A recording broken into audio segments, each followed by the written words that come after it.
Europe 1, il est 5h10. Alexandre Lemaire. La revue de presse internationale avec les correspondants d'Europe 1. Nous partons en Irlande. Bonjour Clémence Pénard. Bonjour. Correspondante d'Europe 1 à Dublin. Clémence, qu'avez-vous lu dans la presse irlandaise ?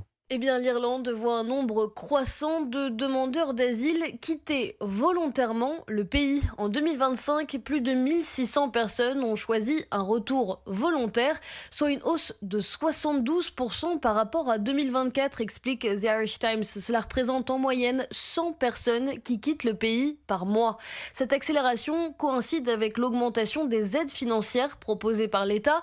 Un départ volontaire ouvre droit à 2500 € par personne, plafonné à 10 000 € par famille selon Info Migrants, versé une fois le départ effectif hors d'Irlande. Cette politique vise clairement à réduire les coûts liés aux longues procédures d'asile qui coûtent en moyenne 120 000 € par demandeur, nourriture, prestations sociales et logements compris. Nous sommes maintenant en Italie. Antonino Gallofaro, vous êtes à Rome pour Europe 1. De quoi parlent les journaux italiens ?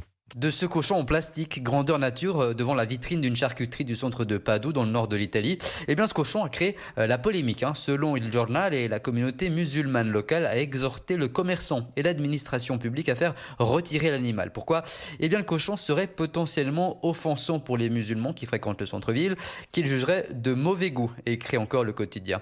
La polémique a tout de suite été reprise par la politique, comme l'affirme l'hebdomadaire Panorama, qui cite un élu de la Lega.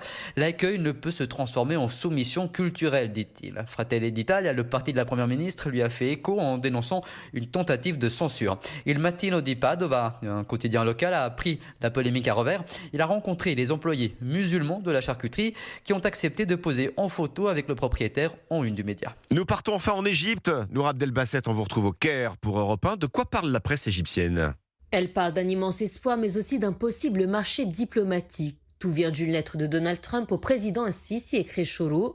Washington propose officiellement de reprendre la médiation sur le grand barrage éthiopien, ce projet géant qui menace l'accès à l'eau de l'Égypte. Dans les colonnes d'Al-Ahram, on se réjouit de voir Trump affirmer qu'aucun pays ne doit contrôler seul le Nil.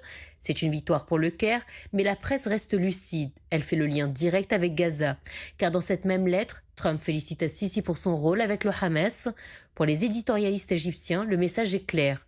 Le soutien américain sur le dossier vital du Nil serait la contrepartie d'un engagement égyptien plus lourd dans le plan de paix pour Gaza. En clair, la sécurité de l'eau contre la gestion de l'enclave. Nour Abdelbasset, correspondante d'Europe 1 en Égypte. C'était votre revue de presse internationale sur Europe 1. Il est bientôt 5h15.